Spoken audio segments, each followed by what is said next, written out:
Good day everyone. Today I will be discussing the last topic, which is reporting digital formats. But before that, this is our learning objectives. At the end of the discussion, you will be able to, number 1, explain the different methods of reporting students' progress to parents. Number 2, analyze the strength and limitation of traditional and standard-based report card, and apply the essential best practices for communicating with parents about students' grades. Here are the topic outline that I will be discussing. Reporting student progress to parents. Ang kahalagahan ng marks at grades ng mga estudyante ay para magbigay kaalaman at impormasyon sa mga magulang sa standing at academic performance ng kanilang mga anak. Pwede itong gawin ng guro sa pamamagitan ng card reports, phone calls at emails, at iba pang paraan para lang malaman ng magulang ang status ng pag-aaral ng kanilang anak. Isa na rito ang report card kung saan nagkakaroon ng komunikasyon ang guro at magulang sa status ng mag-aaral. Ngunit kailangan ng karagdagang impormasyon o explanation galing sa guro para mas maintindihan ng magulang dahil limitado lamang ang mga informasyon sa report card. Pwedeng gawin ng guro ang pag-report ng progress ng mga estudyante once a week o monthly, depende sa sitwasyon ng isang mag-aaral.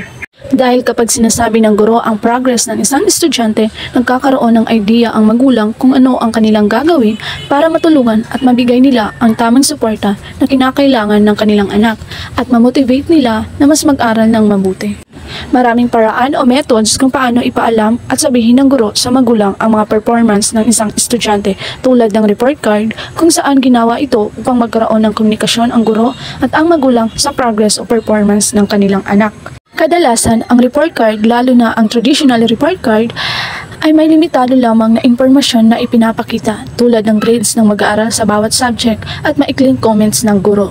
Kaya mahalaga na ipaliwanag at ipaintindi ng guro sa magulang kung ano ba yung nilalaman at ipinapahiwatig ng mga nakasulat sa report card.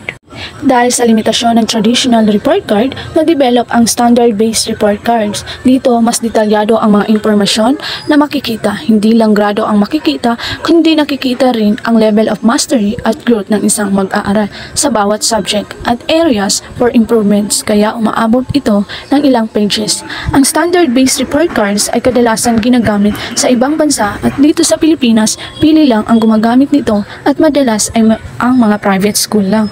Isa sa mga challenges ng paggamit ng standard-based report cards ay mas nalilito ang magulang at ang mag-aaral sa kung ano ba talaga ang final o tunay na grades ng kanilang anak dahil sa dami ng informasyon at umaabot sa ilang pages ang standard-based report card.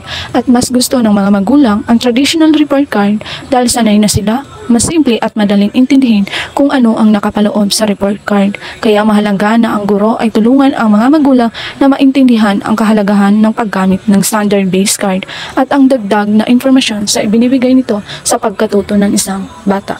Rito ang example ng report card na ginagamit ng DepEd. Pinagsama ang traditional at standard-based report card kung saan makikita ang grade ng mag-aaral sa bawat subject at makikita rin ang indicator sa baba nito kung ano ang pinapahiwatig ng grades. For example, ang mag-aaral ay may gradong 80 sa Pilipino na subject. Ang mag-aaral ay nakakuha ng satisfactory at pasadong grado. Kasunod nito ang affective observed behavior or values na kung saan kapag ang bata ay naipakita niya na palagi na siya ay isang makadyo, makakatanggap siya ng marking na always observe. Sa likod nito, makikita ang report of attendance kung saan nakasulat ang number kung ilang days pumasok ang isang mag-aaral sa bawat buwan at ilang days naman siyang absent sa isang buwan. Kasunod nito ang maikling feedback or narrative report na minsan hindi sapat o klaro ang gusto nitong ipahiwatig. Minsan ay walang connection sa kung paano ma-improve ng isang estudyante ang kanyang pagkatuto. Isa pang sample ng report card ay ang expanded report. Ito pa sa method na nakakatulong upang magkaroon ng ideya ang magulang sa academic performance ng kanilang mga anak ay sa pamamagitan ng ongoing report. Pwede itong gawin ng guro every week or every month. Isa sa mga advantage ng ongoing report card ay hindi na masusupresa ang mga magulang o ng mag-aaral sa kanilang grado kapag araw na ng checking ng report card o card day. Dahil namomonitor nila ang kanilang pagkatuto, nakakatulong rin ang ongoing report sa mga mag-aaral para magkaroon sila ng self-evaluation kung saan makikita nila sa ongoing report ang mga outputs, performance at activity na kanilang nagawa. Kaya may pagkakataon silang mas i-improve pa nila ang kanilang mga gawa sa susunod. With the help of the electronic gradebooks, it's easier for a teacher to create a progress report for the entire class. Dito pwedeng i-customize ng guro kung saan hindi lang ang grades or score nila sa bawat activity, assignment, or performance ang nakikita, kundi pati ang kanilang attendance at pwede rin i-summarize ang mga work ng bawat estudyante at gawing graphs. Pwede rin ilagay ng guro ang mga learning target, every discussion, mga copies ng scoring criteria and rubrics sa motivational quote, written suggestion kung paano sila mag-i-improve. At huwag rin dapat kalimutan ng guro na maglagay ng mga positive comments sa performance ng bawat mag-aaral para hindi sila ma-discourage.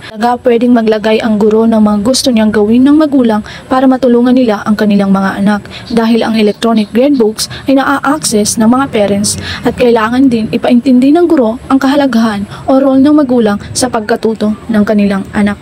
Take note na ang electronic gradebook ay kadalasan ginagamit ng mga paaralan sa ibang bansa dahil advance sila sa technology at kagamitan. At dito sa Pilipinas, konti lang ang mga paaralan na may kaya na gumamit ng electronic gradebook. Madalas na ginagamit ng mga guro sa Pilipinas ay ang informal note or letter kung saan nagpapadala ng letter ang guro sa magulang upang ipalam ang sitwasyon ng kanilang anak o di kaya ipinapatawag ang magulang para kausapin ng guro kapag ang mag-aaral ay bumaba ang kanilang performance. Dapat alalahanin sa pagsulat ng letter ay simulan muna sa appreciation or positive comments bago ang progress ng mag-aaral at kung anong dapat gawin ng magulang para makatulong at ma-improve ang academic performance ng kanilang anak. Isa sa mahalagang ginagamit ng mga guro para i-compute ang grado ng mga mag-aaral ay ang Excel, kung saan nilalagay nila ang mga scores nang galing sa quiz, activities at performance, exam at iba pang output ng mag-aaral para mapadali ang pag-solve ng kanilang mga grado. Ito rin ang madalas na ipinapakita nila tuwing card day kung paano nakuha ang final grade ng isang mag-aaral sa bawat subject. Ito ang example ng electronic gradebook. Makikita dito ang class names at mga informasyon ng bawat mag-aaral, mga score ng kanilang mga assignment, attendance, report card, homework na may kasamang feedback at comments ng guro. Makikita rin dito yung individual and group performance o activities na ginagawa ng bawat mag-aaral. Pwedeng i-attach ng guro yung mga files ng lesson at maraming pang mga school-related na mga bagay para matutukan ang progress ng mag-aaral. Isa pang method kung paano ipaalam ng guro ang progress ng mag-aaral ay through parent-teacher conference. May dalawang kategory ito, ang group conference at individual conference. Itong parent-teacher conference ay pwede naman gawin sa pamamagitan ng phone call, pero mas mainam na gawin siyang face-to-face discussion para mas maging makabuluhan ang pinag-uusapan. Ang group conference ay ginagawa ito kapag back to school o kakasimula pa lang ng school year, kung saan pag-uusapan dito ang mga rules at policies sa loob ng paaralan at ng classroom, mga content na ituturo ng guro, mga expectations ng guro sa mga mag-aaral, mga kanilang matututunan at paano i-evaluate ng guro ang kanilang mga grado. Pwede rin pag-usapan dito kung paano matututukan ng magulang ang pagkatuto at progress ng kanilang mga anak. Mas mainam na sa usaping ito ay isali ang mga concern ng magulang at ng guro para magkaroon sila ng mabuting relasyon upang sa ganon magkaroon ng kooperasyon sa pagtulong sa pagkatuto ng mga mag-aaral. Ang individual conference naman ay nangyayari sa pagitan ng isang parent at guro upang pag-usapan ang progress ng kanyang anak, mga natutunan nito at kapag nakakaranas ng difficulties ang isang mag-aaral sa kanyang pagkatuto. Kadalasan ang individual conference ay ginagawa kapag pinapatawag ng guro ang magulang ng mga bata. Halimbawa nito ay kapag ang isang mag-aaral ay palaging absent, bumababa ang kanyang mga scores sa quizzes at activities, nahihirapang sumabay sa discussion. Sa ganitong paraan, malalaman ng magulang ang sitwasyon ng kanyang anak at magawa ng solusyon, mabigyan ng tamang suporta at atensyon. Pwede rin na kapag ang isang magulang ay may concern siya sa academic performance ng kanyang anak at gustong personal na makausap ang guro at pag-usapan at talakayin ito. Bago dapat gumawa ang guro ng isang parent-teacher conferences, isaalang-alang niya ang nasa checklist na ito. Una, dapat ang guro ay pagplanuhan niya ng advance kung ano ang pag-uusapan sa conference. Pangalawa, dapat gawin ang conference sa tahimik, komportable at kung maaari sa isang private na lugar, lalo na kapag individual conference, upang makasigurado na lahat ng pag-uusapan ay hindi kakalat at para maiwasan bumaba ang confidence ng magulang o ng mag-aaral. Kapag gagamitin ang standard-based report card, siguraduhin na naiintindihan ng bawat magulang kung ano ang mga nilalamang informasyon at meaning na makikita sa standard-based report card para hindi sila malito.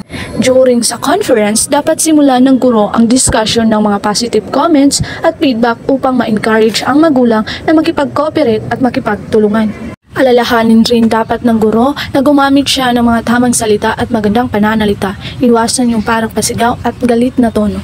Dapat prangkahin, sabihin ng guro ang mga strength at weakness ng bawat mag-aral nang sa ganon alam ng magulang kung paano sila tutulong. Huwag gawing chismis session ang conference kung saan ang ibang mag-aaral o guro ang gagawing topic. Mas mabuting pag-usapan ang mga learning targets para may ideya ang magulang sa academic performance ng kanilang anak. At ang importante, sabihin ng guro sa magulang kung saan nahihirapan ang mag-aaral sa kanyang pagkatuto o anong subject para magawan nila ng action at matulungan ma-improve sa learning ng bata sa bahay. At ang panghuling method o paraan ng pag-report ng progress ng mag-aaral ay ang student-led conferences kung saan ang mag-aaral mismo ang magsasabi ng kanilang natutunan sa kanilang magulang at dito i-discuss nila ang naging performance nila sa buong quarter o semester. Ang role lang ng guro ay mag-facilitate at siya ang magplano ng conference. Pero bago iyon, ang mga mag-aaral ay magkakaroon muna ng consultation sa guro upang malaman nila ang kanilang gagawin at kung ano ang kanilang ipapakita at sasabihin sa kanilang magulang.